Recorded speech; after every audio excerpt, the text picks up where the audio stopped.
21वीं सदी का भारत चांद पर पहुंच चुका है, लेकिन आज भी लाखों लोग किसी बाबा के चरण छूकर जीवन सुधारने की उम्मीद में जी रहे हैं। जहां विज्ञान कहता है कि इलाज डॉक्टर करेगा, वहां बाबा कहते हैं भभूति से कैंसर जाएगा। जहां संविधान कहता है कि सब बराबर है, वहां बाबा अपने आप को भगवान से भी ऊपर समझते हैं। ये कहानी है भारत के उन नकली बाबाओं की, जिनका असली धर्म पैसा है, जिनकी पूजा राजनीति करती है और जिनके प्रवचन के पीछे छुपा है बलात्कार, धोखा, हत्या और एक अरबों का काला कारोबार। स्वागत है आपका किस्सा में। भारत में भक्ति एक भावना नहीं, एक बाजार बन चुकी है। फेक बाबाओं का पहला हथियार होता है डर। शनि भारी है, कुंडली में दोष है, तुम्हारी बेटी की शादी नहीं होगी। डर फैलाओ और फिर समाधान बेचो। 11,000 रुपए का हवन, 21,000 की विशेष पूजा, 51,000 रुपए का नाम जप। ये कोई आध्यात्म नहीं, ये पूरी एक मार्केटिंग स्ट्रैटेजी है। हर बड़ा बाबा एक ब्रांड होता है। स्टेज शोज जैसे कॉन्सर्ट्स, बॉलीवुड सेलिब्रिटी से ब्लेस कराना, महंगी गाड़ियों का काफिला, फॉलोअर्स की भीड़ और मीडिया में कवरेज। उनके पास होती है अपनी पीआर टीम, अपने डिजिटल मैनेजर और करोड़ों का डोनेशन सिस्टम। भक्ति का रियल टाइम मोनेटाइजेशन बाबा स्टाइल में। गुरमीत राम रहीम, देरा सच्चा सौदा का सिरमौर। खुद को मैसेंजर ऑफ गॉड कहा, खुद की फिल्मों में एक्टर, सिंगर, डायरेक्टर सब कुछ बना। लाखों फॉलोअर्स, पॉलिटिकल पावर और मीडिया कवरेज। फिर 2002 में एक लड़की की चिट्ठी सामने आई जिसमें लिखा था, मैं साध्वी हूं और बाबा रोज मेरे साथ बलात्कार करता है। सीबीआई जांच हुई, 15 साल लगे, लेकिन 2017 में कोर्ट ने 2 महिलाओं के साथ बलात्कार का दोषी ठहराया। जब उसे जेल भेजा गया तो सिरसा में दंगे भड़क गए, 30 से ज्यादा लोग मारे गए।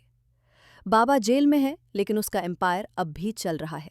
सोशल मीडिया पर एक्टिव, भक्तों की फौज तैयार। साराम बापू, लाखों लोगों का आस्था का केंद्र, 4 सुरदोरा आश्रम, 10,000 करोड़ की एस्टिमेटेड संपत्ति।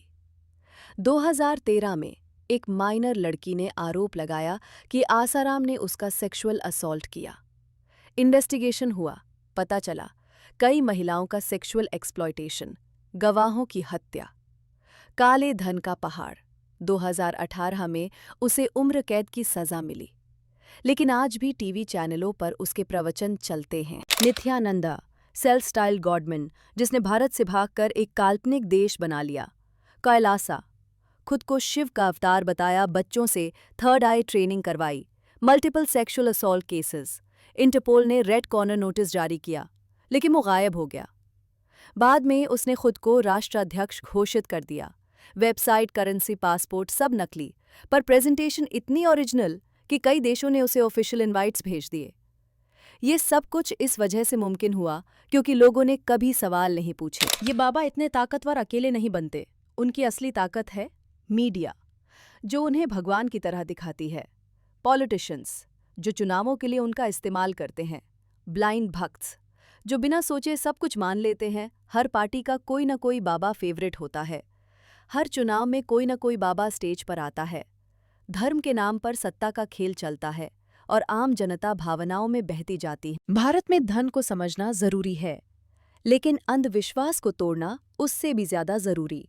जब कोई बाबा कहता है टीवी देखना पाप है, लेकिन खुद यूट्यूब चैनल चलाता है। भौतिक वस्तुओं से दूर रहो, लेकिन खुद रोल्स रॉयस में घूमता है।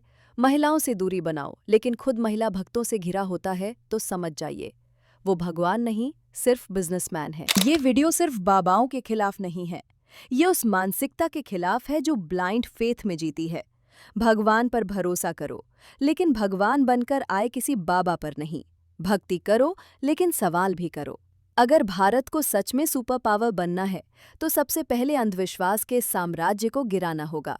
अब फैसला आपका है, आप भक्त बनेंगे या जागरूक नागरिक। अगर आपको भी लगता है कि फेक बाबस का पर्दाफाश जरूरी है, तो इस वीडियो को लाइक करें, शेयर करें और कमेंट में लिखें, क्या आपने भी कभी किसी ढोंगी बाबा को देखा है?